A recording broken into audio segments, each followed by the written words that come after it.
ভারতে জরিমানার মার্কিন শুল্ক বেড়ে 50%। মোদির চীন সফরের তোড়জোড়।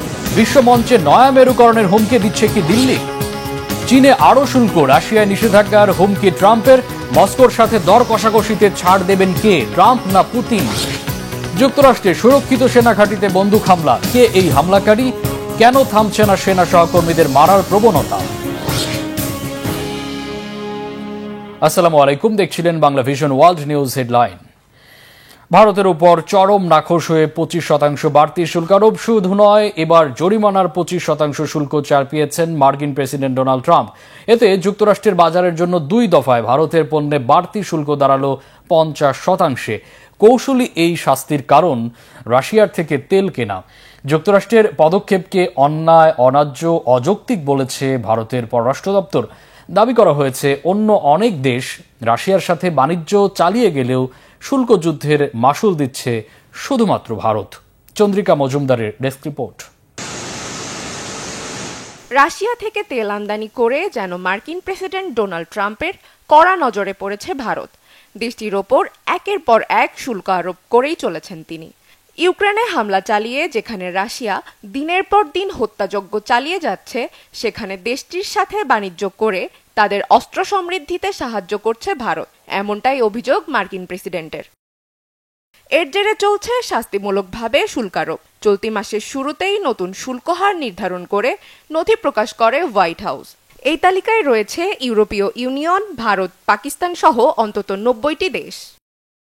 যুক্তরাষ্ট্রের পণ্য আমদানিতে প্রথমে ভারতের উপর শুল্ক ধার্য করা হয় 25% এবং রাশিয়ার সাথে সব রকম বাণিজ্য থেকে সরে না আসলে ফের 25% শুল্কারোপ করা হবে জানিয়ে ভারতকে হুঁশিয়ারি দেন প্রেসিডেন্ট ট্রাম্প। তবে রাশিয়ার সাথে বাণিজ্য চুক্তি হয়েছে জানিয়ে ভারত বলে, এ চুক্তি থেকে সরে আসা দেশটির পক্ষে সহজ হবে না। ভারতের এই মন্তব্যের জেরেই বুধবার দেশটির ওপর জরিমানা হিসেবে ফের 25% শুল্ক ধার্য করেছে যুক্তরাষ্ট্র। এ নিয়ে ভারতীয় পণ্যের ওপর যুক্তরাষ্ট্রের মোট শুল্কের পরিমাণ বেড়ে দাঁড়িয়েছে 25%। ট্রাম্পের আরোপিত এই নতুন শুল্ক আগামী 3 সপ্তাহ পর কার্যকর হবে। বৃহস্পতিবার থেকে কার্যকর হওয়া 25% শুল্কের সঙ্গে অতিরিক্ত এই শুল্ক পরবর্তীতে যোগ হবে। যুক্তরাষ্ট্রে অতিরিক্ত 25% শুল্কারোপকে অন্যায়, অন্যায্য ও অযৌক্তিক হিসেবে দেখছে ভারত। জাতীয় স্বার্থ রক্ষায় প্রয়োজনীয় সব ধরনের পদক্ষেপ ভারত নেবে বলে ঘোষণা দিয়েছে নয়াদিল্লি। এর মধ্যেই রাশিয়া থেকে আমদানি নিয়ে অবস্থান পরিষ্কার করা হয়েছে জানিয়ে ভারতের পররাষ্ট্র মন্ত্রণালয়ের মুখপাত্র রণধীর জয়সওয়াল বলেন, ভারতের 140 কোটি মানুষের জ্বালানির নিরাপত্তা নিশ্চিত করার উদ্দেশ্য নিয়েই এই বাণিজ্য চুক্তি করা হয়েছে। অন্যান্য দেশ রাশিয়ার সাথে বাণিজ্য অব্যাহত রাখা সত্ত্বেও কেবল ভারতের উপর অতিরিক্ত শুল্কারোপ দুর্ভাগ্যজনক বলেও মন্তব্য করেন তিনি। Chandrika Majumdar, Bangla vision news desk. নিষেধে পাত্তা না দিয়ে রাশিয়া থেকে তেল কেনার শাস্তি হিসেবে ভারতের পণ্যে যুক্তরাষ্ট্রের বাড়তি শুল্ক আরও বেড়ে 50% ওঠায় দিশেহারা ভারতের তেল ব্যবসায়ীরা। অস্তিত্ব রক্ষার স্বার্থে ভারতের আমদানিকারকরা খুঁজছেন রাশিয়ার বিকল্প। ভারতে আমদানি করা তেলের 35%-ই যোগান দেয় রাশিয়া। এমন অবস্থায় ওয়াশিংটনের সাথে সম্পর্কের জমাট বরফ খুব শিগগিরই গলবে কি? পরিস্থিতির আশু উন্নতি দেখাবে কি দিল্লি? হিজল জোবায়ের ডেস্ক রিপোর্টে বিস্তারিত। ভারত তার মোট জ্বালানি তেল আমদানির 3 ভাগের 1 ভাগেরও বেশি পরিমাণ আমদানি করে রাশিয়া থেকে। ইউক্রেন যুদ্ধের প্রেক্ষাপটে নিষেধাজ্ঞার মুখে ভারতকে অনেক কম দামে এসব তেল দিচ্ছে রাশিয়া। সেখানেই নজর পড়েছে মার্কিন প্রেসিডেন্ট ডোনাল্ড ট্রাম্পের। ক্ষুব্ধ হয়ে যুক্তরাষ্ট্রে ভারতীয় পণ্য আমদানির ওপর 25% বাড়তি শুল্ক আরোপ করেছেন তিনি। আগের 25% আর নতুন 25% মিলিয়ে 50% শুল্কের বিশাল এই বোঝা নিয়ে নাজেহাল অবস্থায় আছে ভারত। প্রভাবশালী ভারতীয় গণমাধ্যম ইকোনমিক টাইমস জানিয়েছে, বর্তমানে ভারতে শীর্ষ জ্বালানি তেল রপ্তানিকারক দেশ রাশিয়া। ভারত এই মুহূর্তে রাশিয়া থেকে মোট চাহিদার প্রায় 35% তেল আমদানি করছে, যা ইউক্রেন যুদ্ধের আগে ছিল 2%-এরও নিচে।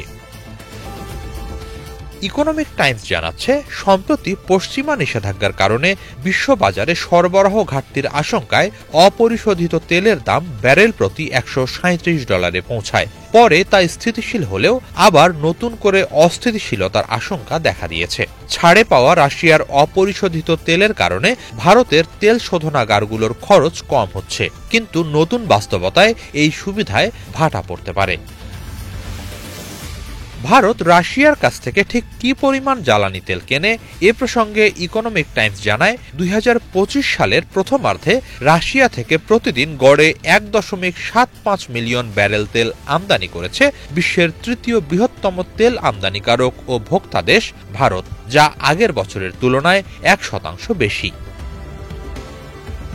মূলত 2022 সালে ইউক্রেনে রাশিয়ার হামলা শুরুর পর পশ্চিমা দেশগুলো মস্কোর বিরুদ্ধে নিষেধাজ্ঞা আরোপ করে।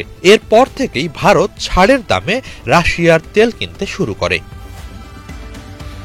কিন্তু মার্কিন প্রেসিডেন্ট ট্রাম্প আর সেটা হতে দিতে চাইছেন না। ভারত ছাড়ে তেল কিনে বিপুল মুনাফা করছে।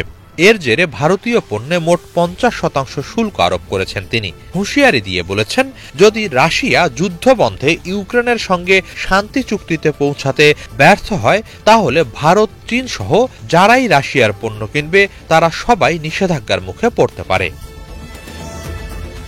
তবে ভারত এর জবাবে নিজের অর্থনৈতিক প্রয়োজনীয়তা ও রাশিয়ার সঙ্গে দীর্ঘদিনের সম্পর্কের দোহাই দিচ্ছে। তবে তাতে ট্রাম্পের মন গলবে বলে মনে করার কোনো কারণ নেই। যদিও ভারতের রাষ্ট্রায়ত্ত তেল কোম্পানিগুলো আপাতত রাশিয়ার তেল কেনা বন্ধ রেখেছে। এ অবস্থায় যদি মার্কিন নিষেধাজ্ঞার কারণে ভারত রাশিয়ার তেল আমদানি কমাতে বাধ্য হয়, তাহলে বিকল্প কি? এমন প্রশ্ন সামনে আসছে। সেক্ষেত্রে ভারত মধ্যপ্রাচ্য, আফ্রিকা এবং অন্যান্য অঞ্চল থেকে তেল সংগ্রহের দিকে ঝুঁকবে বলে ধারণা করা হচ্ছে। রাশিয়া ছাড়াও ভারত ইরাক থেকে তেল আমদানি করে। ইউক্রেন যুদ্ধের আগে ভারতের শীর্ষ জ্বালানি তেল সরবরাহকারী ছিল দেশটি। এর পরপরই ছিল সৌদি আরব ও সংযুক্ত আরব আমিরাত।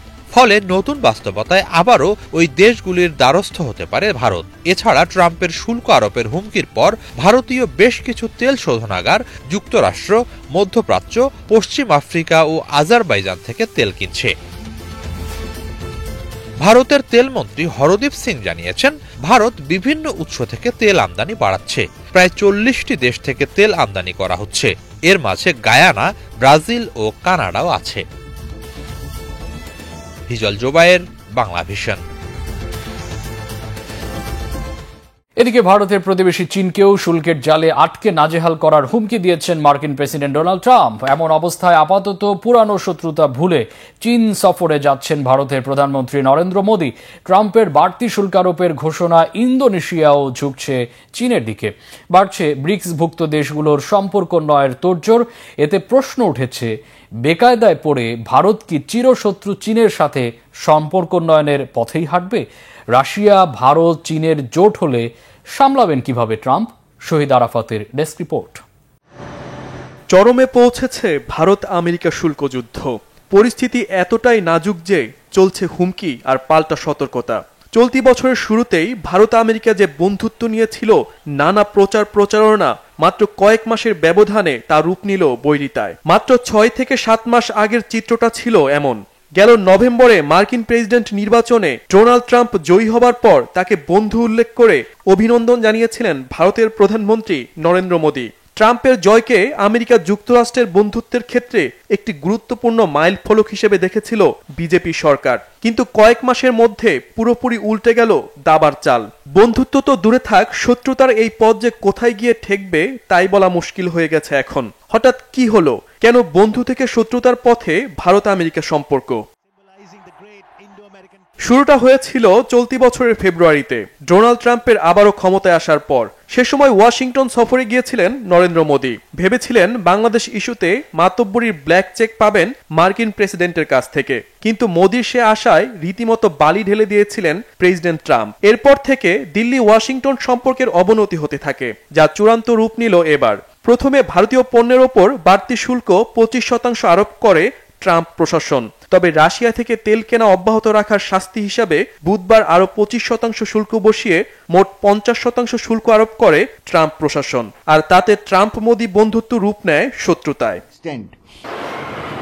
বৃহস্পতিবার থেকে 90টি দেশের ওপর ট্রাম্পের নতুন শুল্ক আরোপ কার্যকর হয়েছে। এতে সবচেয়ে বেশি বিপাকে পড়েছে ভারত। যুক্তরাষ্ট্রে অন্যতম বড় পণ্য রপ্তানিকারক দেশ ভারত। দেশটি থেকে মোট 18% রপ্তানি হয় ওয়াশিংটনে। ট্রাম্পের নতুন শুল্ক আরোপের ফলে ভারতের অর্থনীতি ও ব্যবসায় বড় ধরনের ধস নামার শঙ্কা দেখা দিয়েছে। অবশ্য 25% শুল্ক কার্যকরের আগে নরেন্দ্র মোদী আরও 20 দিন সময় পাবেন। মার্কিন প্রশাসন বলেছে এর মধ্যে রাশিয়ার সাথে ব্যবসায়িক সম্পর্ক স্থগিত করলে এই শুল্ক আরোপ থেকে রক্ষা পাবে ভারত। তবে রাশিয়ার সাথে বাণিজ্য বাতিল করবেন না বলে সাফ জানিয়ে দিয়েছেন ভারতের প্রধানমন্ত্রী মোদী। দেশটির কৃষকদের জ্বালানির প্রধান উৎস রাশিয়া থেকে আমদানিকৃত তেল। তাই নরেন্দ্র মোদী সাফ জানিয়ে দিয়েছেন কৃষকদের কথা চিন্তা করে যুক্তরাষ্ট্রের 50% শুল্কের হুমকিতে কোনো ছাড় দেবে না ভারত। हमारे लिए अपने किसानों का हित, ভারতের কৃষকদের ভবিষ্যৎ আমার কাছে সবচেয়ে গুরুত্বপূর্ণ। তাই এই কৃষকদের কথা চিন্তা করে রাশিয়ার সাথে ব্যবসা বাতিল করা সম্ভব না। যুক্তরাষ্ট্রের শুল্ক আরোপের ফলে আমাকে চড়া মূল্য দিতে হলেও কৃষকদের গুরুত্ব দিতে চাই। কৃষক মৎস্যজীবীদের কথা চিন্তা করে 50% শুল্ক নিতে প্রস্তুত ভারত। कभी भी তবে এতে ভারতের জুয়েলারি ব্যবসায়ীরা সবচেয়ে বেশি ভুক্তভোগী হবে। এই খাতে ভারতের 15 লাখ শ্রমিক বেকার হওয়ার ঝুঁকিতে আছে। অনেকে বলবে আমরা এই ঝুঁকি নিতে পারবো, কিন্তু আদৌ এটি সম্ভব না।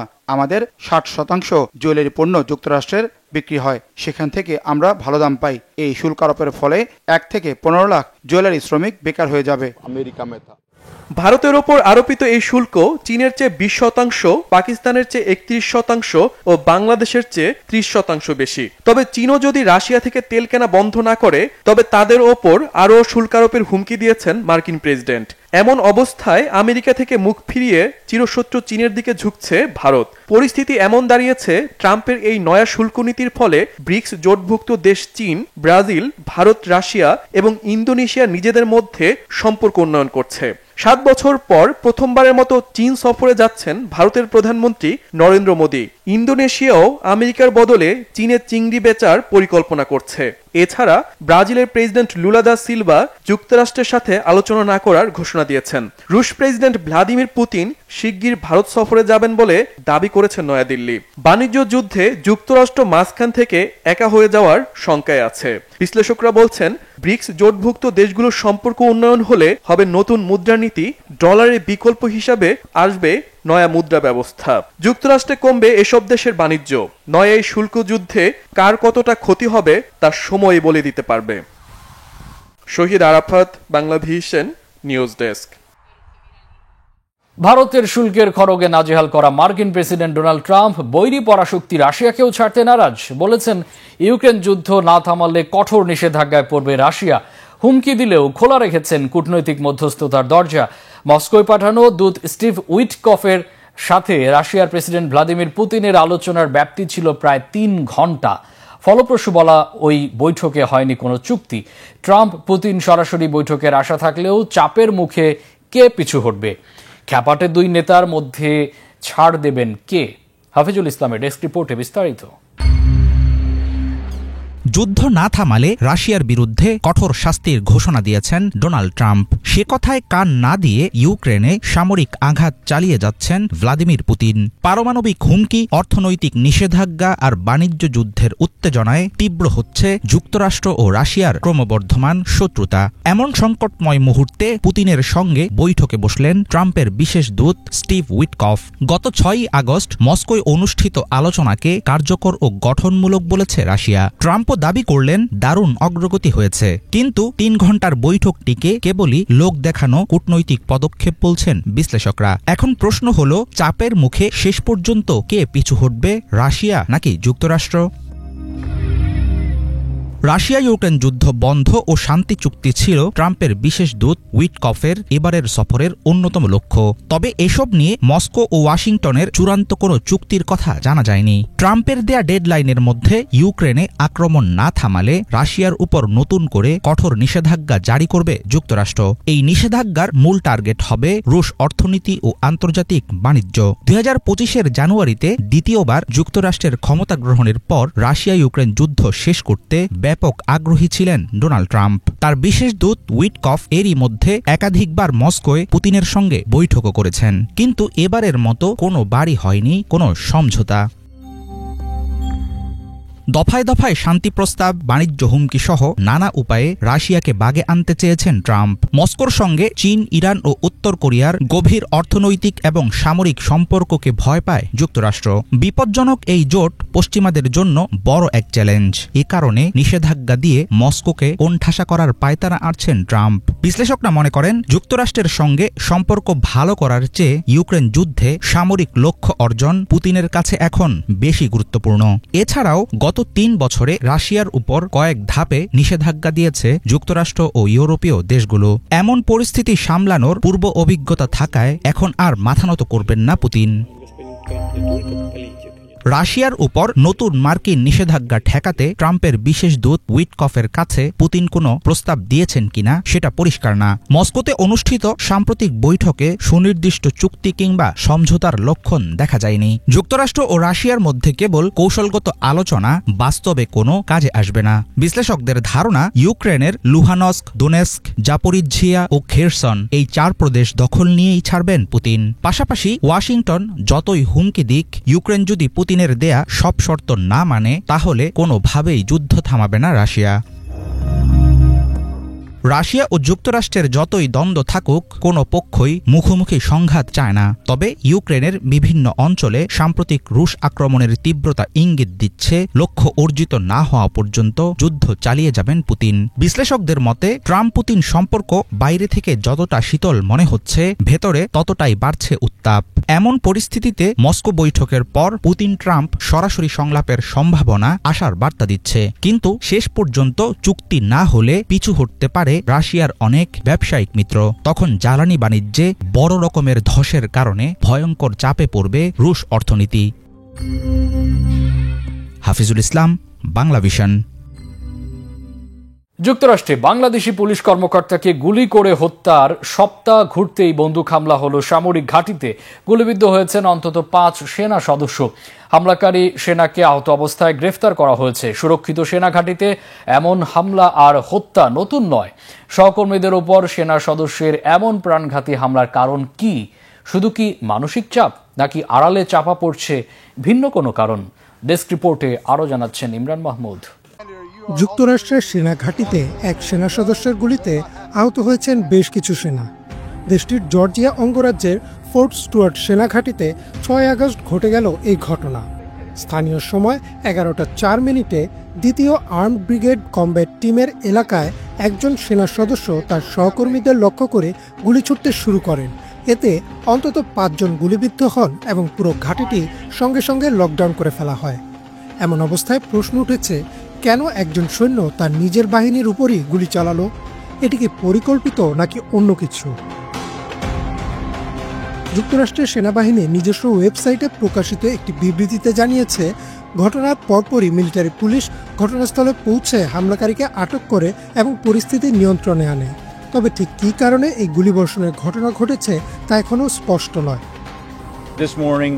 সকালে ঠিক 11টার কিছু আগে ফোর্ট স্টুয়ার্টে সক্রিয় ডিউটিতে থাকা এক সেনা সদস্য তার 5 সহকর্মীকে গুলি করে আহত করে।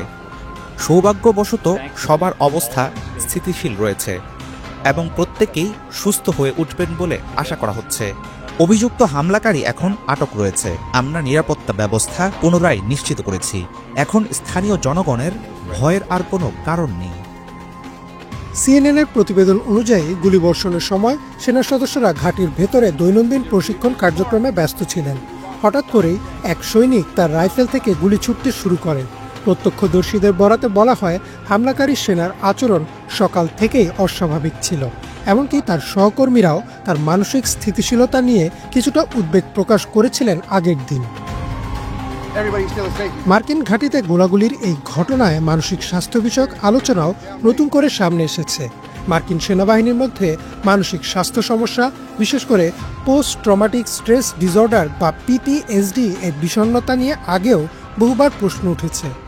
বিবিসি নিউজের রিপোর্ট অনুযায়ী প্রাথমিক তদন্তে দেখা গেছে, হামলাকারী সৈনিকটি কিছুদিন ধরেই মানসিক চাপের মধ্যে ছিলেন এবং গত কয়েক সপ্তাহে তার আচরণে চরম মাত্রার পরিবর্তন লক্ষ্য করা যাচ্ছিল। যুক্তরাষ্ট্রে এই ধরনের ঘটনা নতুন নয়। এর আগেও 2020 সালে একই ঘাঁটিতে এক সৈনিক আরেক সৈনিককে গুলি করার ঘটনা ঘটে, যদিও সেটিকে ব্যক্তিগত দ্বন্দ্ব বলে ব্যাখ্যা করা হয়েছিল। তবে এবারে হামলা অনেকটা পরিকল্পিত এবং বৃহৎ পরিসরে বলে মনে করা হচ্ছে। বিবিসি লাইভ আপডেট অনুসারে ঘটনার পর গুলিবিদ্ধ 5 জন সৈনিককে হাসপাতালে নেওয়া হয়েছে। সেনাবাহিনী ও স্থানীয় প্রশাসন তদন্ত শুরু করেছে এবং হামলাকারীর মানসিক স্বাস্থ্য, ব্যক্তিগত সম্পর্ক এবং পেশাগত চাপ সবকিছুকেই তদন্তের আওতায় আনা হয়েছে। এখন পর্যন্ত হামলাকারীর পরিচয় কিংবা তার উদ্দেশ্য আনুষ্ঠানিকভাবে প্রকাশ করা হয়নি। তবে তদন্তকারী সংস্থাগুলো জোর দিয়ে বলছে এটি কোনো জঙ্গি কর্মকাণ্ড নয়, বরং এককভাবে পরিচালিত একটি অভ্যন্তরীণ সহিংসতা। এই ঘটনার পর ফোর্ট স্টুয়ার্ট সহ অন্যান্য সামরিক ঘাঁটিতে নিরাপত্তা ব্যবস্থা আরও জোরদার করা হয়েছে এবং সেনাদের মানসিক স্বাস্থ্য যাচাইয়ের প্রক্রিয়া পুনরায় পর্যালোচনা করা হচ্ছে বলে জানিয়েছেন সেনাবাহিনীর মুখপাত্র। ইমরান মাহমুদ, বাংলা ভিশন। জনসমাগম হয় এমন সরকারি স্থানে ঈদুল ফিতর আর ঈদুল আজহার মতো ধর্মীয় উৎসব উদযাপনে নিষেধাজ্ঞা জারি হয়েছে স্পেনের দক্ষিণ পূর্বাঞ্চলীয় মুরসিয়া শহরের জুমিলায়। এতে নগরীর ক্রীড়া ও জনকল্যাণমূলক কেন্দ্রগুলো এখন থেকে মুসলিমদের ধর্মীয়, সাংস্কৃতিক বা সামাজিক কর্মকাণ্ডে ব্যবহার করা যাবে না। জুমিলা কর্তৃপক্ষের এই সিদ্ধান্তে রীতিমতো আতঙ্কিত স্পেনে বসবাসরত মুসলিমরা। বিস্তারিত মীর ফজলে রাব্বির ডেস্ক রিপোর্টে। একে একে বিমান থেকে নেমে স্পেনের মাটিতে পা রাখল 13 জন শিশু। ফিলিস্তিনের যুদ্ধবিধ্বস্ত গাজা ভূখণ্ড থেকে আনা হয়েছে তাদের, যাদের উন্নত চিকিৎসার ব্যবস্থা করে দেবে স্পেন সরকার। গাজা যুদ্ধের বর্বরতার বিরুদ্ধে শক্ত অবস্থান নিয়েছে স্পেন। গত বছরের মে মাসে ফিলিস্তিনকে রাষ্ট্র হিসেবে স্বীকৃতি দেয় দেশটি। স্পেনের কাউন্সিল অফ মিনিস্টার্সে আনুষ্ঠানিক সেই সিদ্ধান্ত জানান প্রধানমন্ত্রী পেদ্রো সানচেজ। মিত্রদের বিরোধিতা উপেক্ষা করে স্পেনের এমন ঘোষণা আন্তর্জাতিক রাজনীতির বৃহত্তর প্রেক্ষাপটেও গুরুত্বপূর্ণ প্রভাব ফেলে। স্পেনে বসবাসরত মুসলিমদের সমর্থনেও বিভিন্ন সময় নানা পদক্ষেপ নিয়েছে দেশটির সরকার। মুসলিমদের অধিকার নিশ্চিতে 1992 সালে একটি সহযোগিতা চুক্তিতে স্বাক্ষর করে স্পেন সরকার ও ইসলামিক কমিশন অফ স্পেন, যার মাধ্যমে ধর্মীয় স্থাপনার নিরাপত্তা, হালাল রেস্টুরেন্ট সেবা ও মসজিদের ইমামদের স্বীকৃতি লাভ করে স্পেনের মুসলিমরা। এছাড়াও স্পেনের কিছু সরকারি স্কুলে চালু রয়েছে ইসলামিক শিক্ষা গ্রহণের সুযোগ। তবে সরকারের এত উদ্যোগের পরও এখনও মুসলিম বিদ্বেষী মনোভাব পুষছেন স্প্যানিশ জনগণের একাংশ। আর এবার সেই বিদ্বেষ আঘাত আনল মুসলিমদের ধর্মীয় উৎসব উদযাপনে। স্পেনের দক্ষিণ পূর্বাঞ্চলীয় মুরসিয়া শহরের জুমিলায় ঈদুল ফিতর ও ঈদুল আজহার মতো ধর্মীয় উৎসব সরকারি জনসাধারণের স্থানগুলোতে উদযাপন নিষিদ্ধ ঘোষণা করা হয়েছে। এই সিদ্ধান্তটি নিয়েছে দেশটির রক্ষণশীল পিপলস পার্টি। 6 আগস্ট যুক্তরাজ্য ভিত্তিক সংবাদ মাধ্যম গার্ডিয়ান জানিয়েছে, স্পেনে এটাই প্রথমবারের মতো এমন ধরনের নিষেধাজ্ঞা। এ বিষয়ে এক প্রস্তাবনায় বলা হয়েছে, নগরীর ক্রীড়া ও জনকল্যাণমূলক কেন্দ্রগুলো কোনো ধর্মীয়, সাংস্কৃতিক বা সামাজিক কর্মকাণ্ডে ব্যবহার করা যাবে না, কেননা এসব কর্মকাণ্ড স্প্যানিশ পরিচয়ের সঙ্গে সামঞ্জস্যপূর্ণ নয়। এই প্রস্তাব জুমিলার পৌর পরিষদের অনুমতি পেয়ে পাশ হয়। শুরুতে এই প্রস্তাবে সরাসরি ইসলামী উৎসব নিষিদ্ধ করার কথা বলা হয়েছিল। তবে পরবর্তীতে একটি সংশোধনী প্রস্তাব এনে শুধু পৌর কর্তৃপক্ষ দ্বারা আয়োজিত কার্যক্রমের জন্য ব্যবহারের বিধান যুক্ত করে এই প্রস্তাব পাশ করা হয়। চরম ডানপন্থী দল ভক্স ভোটদান থেকে বিরত থাকলেও এই প্রস্তাবের পক্ষে সমর্থন দেয়। এক বিবৃতিতে ভক্স জানায়, স্পেনে প্রথমবারের মতো ইসলামিক উৎসব জনসাধারণের স্থানে নিষিদ্ধ হল। স্পেন খ্রিস্টানদের ভূমি ছিল, আছে এবং থাকবে। জুমিলা কর্তৃপক্ষের এই সিদ্ধান্তের জেরে আতঙ্ক কাজ করছে স্পেনে বসবাসরত মুসলিমদের মধ্যে। স্পেনের ইসলামিক সংগঠনগুলোর ফেডারেশনের সভাপতি মুনির বেনজিলুইন আন্দালুসি আজহারি এই সিদ্ধান্তকে ইসলাম বিদ্বেষী ও বৈষম্যমূলক বলে আখ্যা দিয়েছেন। এক সাক্ষাৎকারে তিনি বলেছেন, এটা শুধু মুসলিমদের লক্ষ্য করে করা হচ্ছে, অন্য কোনো ধর্মীয় উৎসবের ওপর এ ধরনের নিষেধাজ্ঞা আসেনি। আমি গত 30 বছরে কখনো ভয় পাইনি, কিন্তু এখন ভয় পাচ্ছি। গত 30 বছরে স্পেনে মুসলিমদের সংখ্যা বেড়েছে প্রায় 10 গুণ। দেশটিতে মোট জনসংখ্যার প্রায় 3% এখন মুসলিম, যা 2030 সাল নাগাদ 10% পৌঁছাতে পারে বলে পূর্বাভাস দিয়েছে পিউ রিসার্চ সেন্টার। স্পেনে মুসলিম জনসংখ্যার এই বৃদ্ধি মেনে নিতে পারছে না স্প্যানিশদের একাংশ। গত বছরের জুলাইয়ে স্পেন খ্রিস্টানদের, মুসলিমদের নয় এমন স্লোগানে মিছিলও বের করা হয়। তবে ইতিহাস বলছে প্রায় ৭০০ বছর স্পেনের বিভিন্ন অংশে শাসন করেছে মুসলিমরা। দীর্ঘ রাজনৈতিক ও সামরিক সংঘাতের পর ১৪৯২ সালে মুসলিমদের হাত থেকে স্পেন পুনর্দখল করে নেয় খ্রিস্টানরা। এরপর ব্যাপক ধর্মীয় নিপীড়নের শিকার হন স্পেনের মুসলিমরা। প্রথমে মুসলিমদের ধর্ম পালনের অধিকার দেওয়া হলেও পরে তা বাতিল করা হয়। ধর্মান্তর অথবা দেশত্যাগ, এই দুই বিকল্পের মধ্যে একটি বেছে নিতে বাধ্য করা হয় মুসলিমদের। মীর ফজলে রাব্বি, বাংলা ভিশন। অস্ত্রবিরতির মধ্যস্থতায় ভর করে প্রতিদিনের প্রাণঘাতী হামলা থামলেও থমথমে থাইল্যান্ড কম্বোডিয়ার সীমান্ত এলাকা। আতঙ্কমুক্ত হতে পারছেন না সীমান্তবাসীরা। সীমান্ত এলাকায় পরস্পর থেকে মাত্র ৫০ মিটার দূরত্বে সতর্ক অবস্থায় থাই ও কম্বোডিয়ার সেনাবাহিনী।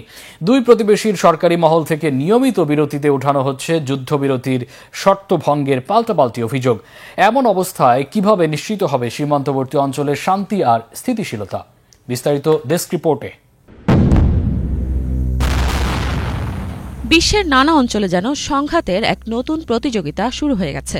কোথাও যেন শান্তির ছোঁয়া নেই, সব জায়গায় অশান্তি বিরাজ করছে। কিছুদিন আগে থাইল্যান্ড ও কম্বোডিয়ার সীমান্তে সংঘর্ষ বাধে। তবে এই সংঘর্ষের পর উভয় দেশে শান্তি প্রতিষ্ঠার উদ্দেশ্যে মালয়েশিয়ার রাজধানী কুয়ালালামপুরে থাই ও কম্বোডিয়ান শীর্ষ কর্মকর্তাদের মধ্যে এক উচ্চ পর্যায়ের বৈঠক অনুষ্ঠিত হয়।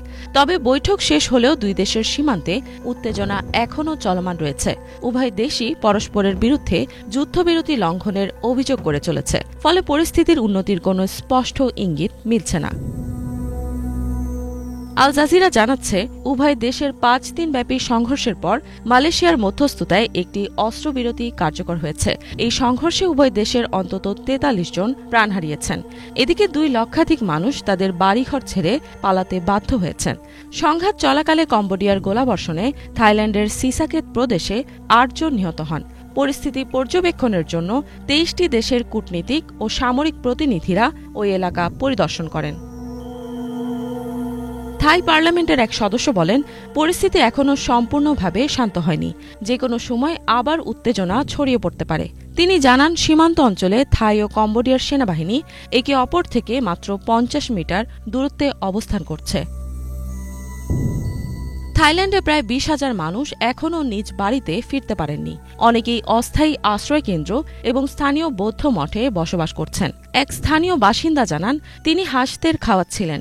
ঠিক সে সময় হঠাৎ করে বিস্ফোরণ শুরু হয়। তার এক বন্ধু রকেট হামলায় প্রাণ হারান। তিনি আরও বলেন, ঘটনাটি তিনি এখনও বিশ্বাস করতে পারছেন না। বিস্ফোরণ ও গুলির শব্দে তিনি স্তব্ধ হয়ে গিয়েছিলেন। কিছুক্ষণের জন্য যেন নিজের অনুভূতিও হারিয়ে ফেলেছিলেন। এদিকে জেলা কর্মকর্তারা জানাচ্ছেন, সেনাবাহিনী এখনও সীমান্তে অবস্থান করছে। সবাই একে অপরের দিকে সন্দেহের মনোভাব পোষণ করে রেখেছে। স্থানীয় জনগণও ভয়ভীতিতে রয়েছে। হাসপাতালের এক পরিচ্ছন্নতা কর্মী বলেন, তার বাড়ি ধ্বংস হয়ে গেছে। তার স্ত্রী, ২ সন্তান এবং শ্বশুর শাশুড়ি সহ সবাই এখন গৃহহীন। মালয়েশিয়ার যুদ্ধবিরতির আলোচনা শেষ হলেও তাতে বড় কোনো সাফল্য বা অগ্রগতি দেখা যায়নি। চীনের পাশাপাশি মার্কিন যুক্তরাষ্ট্র পর্যবেক্ষক হিসেবে এই আলোচনায় অংশগ্রহণ করে। তবে যতক্ষণ সীমান্ত থেকে সেনাবাহিনী প্রত্যাহার না করা হচ্ছে এবং পারস্পরিক বিশ্বাসের পরিবেশ তৈরি না হচ্ছে, ততক্ষণ সাধারণ মানুষের ভীতি দূর করা প্রায় অসম্ভব। ইফাত জাহান, বাংলা ভিশন। এই ছিল আজকের মতো, সাথে থাকায় অসংখ্য ধন্যবাদ।